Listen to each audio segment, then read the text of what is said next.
Traditional Geisha Dress by Heidi Palko and Storm Haight.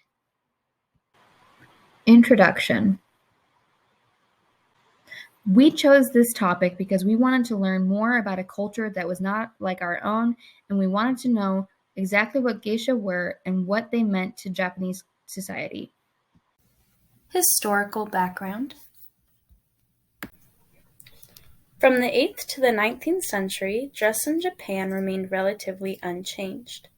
Both men and women wore kimonos, traditional gowns made out of a single cut of fabric, and they were designed to both be practical and beautiful. Most parts of Japan are warm and humid throughout the year. Its rainy season falls in the middle of summer and typhoon season towards the end. Because of these often muggy conditions, the Japanese designed their kimono to accommodate throughout weather changes.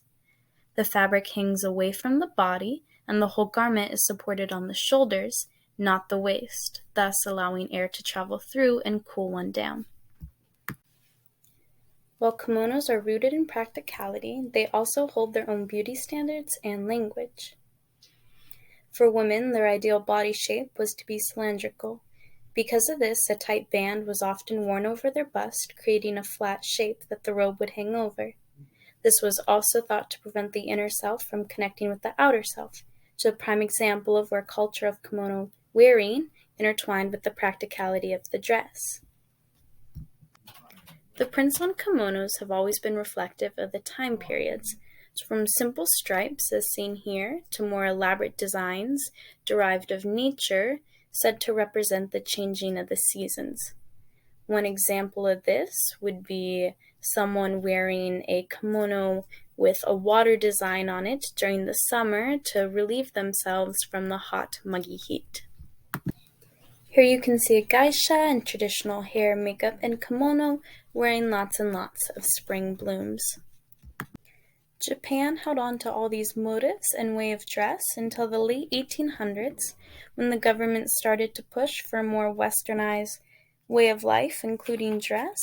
This is when suits were first introduced to men and the two-piece ensemble was introduced to women. It still took about 50 years for this to pick up, but especially in post-war Japan, they started incorporating a lot more Western themes and designs into their dress, while the geisha still traditionally dress this way. Traditions and rituals. There is often a lot of misunderstanding around who geisha are and what it is they do. Oftentimes they are thought of as sex workers or prostitutes, yet to be a geisha is to commit your life to an art form. It is rooted in Shintoism and performance, and it came to be in the 17th century. They spend years learning to master traditional songs and dances, which the geisha have performed for hundreds of years. All geisha have to learn how to play the shamisen, which is a long-necked, three-stringed instrument that is played with one's hands rather than a bow. On top of song and dance, the geisha have to learn how to master calligraphy, poetry reading, flower arrangement, incest ceremony, and many other tasks. Geisha are most notably known for hosting traditional tea ceremonies, which one can still experience to this day. Next, we're going to break down the traditional dress of geisha. This will be different garments they wear as well as accessories and modifications. The dress of geisha centers mainly around the kimono. The kimono is a T-shaped robe with many different colors and patterns. Although kimono are often mass-produced today and appropriated by Western cultures, they are in their genuine form a work of art. Each kimono is designed for its owner, and the owner often has a hand in the design process themselves. According to the Berg Encyclopedia of World Dress and Fashion, Volume 6, East Asia, a person fluent in the language of the kimono knows at a glance the gender, age, and social standing of the wearer, as well as the season and occasion. Vollmer, 2010, page 346. Geishas are adorned in different flowers during different months of the year. For example, cherry blossoms in April and chrysanthemums in November. The kimono hangs low on the back of the neck to expose the upper part of the back, which is seen as quite sensual. The low collar also exposes the makeup done on the back of the neck. The kimono is traditionally made with fine silk and worn with a wide sash-like belt called an obi. The obi serves to keep the kimono closed and is very much a part of the overall geisha aesthetic. The obi in this photo is being tied for the geisha apprentice, and as you can see, is rather thick and full. Here is a photo of a geisha right and her apprentice or maiko on the left. There are many ways to tell a maiko from a geisha. The color of her collar will be pink or red if she is maiko and white if she is geisha. Another way to tell them apart is the maiko often wears bright colors and many different patterns, while the geisha is more subdued to show her maturity. When a maiko becomes geisha, this is known as the collar change or irike in Japanese. The main differences between geisha and maiko are the color of their collar, their age, and their training. Here I have included an example of the geisha hairstyle. Geishas often wear extensions or wigs and wear many different accessories in their hair. For example, this geisha is wearing cherry blossoms to signify the season.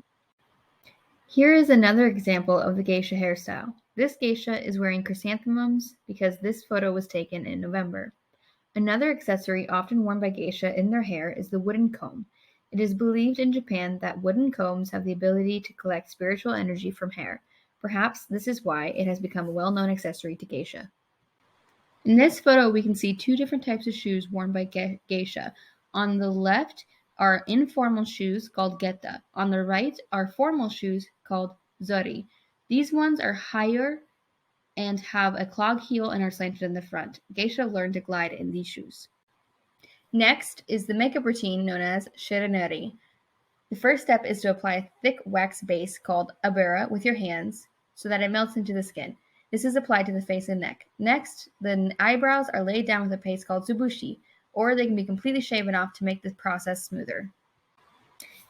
Next is foundation. A powder that is either white or pink is mixed with water to create a thick paste. White is used for most of the face and neck, and pink is used for contour. It is applied with a wide flat brush and then smoothed out with a sponge. The makeup carries all the way to the back of the neck and down under the collar of the kimono. For everyday looks, there are only 2 lines. For formal looks, there are 3. After all of this is done, the eyeliner and mascara are applied. This is also when the eyebrows are drawn on the face. The finishing touch is applying the red lipstick or beni. For maiko, the beni is applied only to the lower lip. This still is from the film Memoirs of a Geisha. The main character here is still in training to become geisha. She is practicing the fan dance. A geisha uses different tools in her performances, such as the dance fan or her musical instruments. The fans come in many different colors and patterns, much like the kimono. Musical instruments like the shamisen, an instrument with 3 strings, vary in design depending on the type of music they are meant to play. This can also add to the aesthetic of the geisha. Cultural thoughts and ideas. The culture of geishas has been widely appropriated for a very long time. Even in Kyoto, the geisha capital of Japan, one can pay to experience a day in the life of a geisha. Here is a photo of 2 women who are not maiko or geisha, but they have paid for the experience of dressing up as geisha, getting photos taken, and walking around Kyoto. While this isn't cultural appropriation when done by Japanese women, this experience is also done by non-Japanese tourists, which definitely could fall into that category if one is not well informed on the deep history and cultural meaning of the geisha. This next photo is a much more blatant example of cultural appropriation done with very little respect. The American singer Katy Perry dons a kimono, a parasol, and has her hair and makeup done to resemble that of a geisha. While many people think this is harmless, it is still a strong example of cultural appropriation of geisha dress in Western societies. When you take into consideration the deep history and lifelong training geisha used to go through, examples like this can be infuriating. Conclusion and final thoughts. Now that we have covered a good deal of the traditional geisha dress, we encourage you to do your own research into the topic. There is so much culture behind the geisha that we could not possibly cover everything there is to know. We simply gave a short summary of the historical background, touched on traditions and rituals, broke down the different aspects of dress, and talked about the appropriation of geisha culture. If you take anything away from this presentation, please let it be a newfound respect for geisha.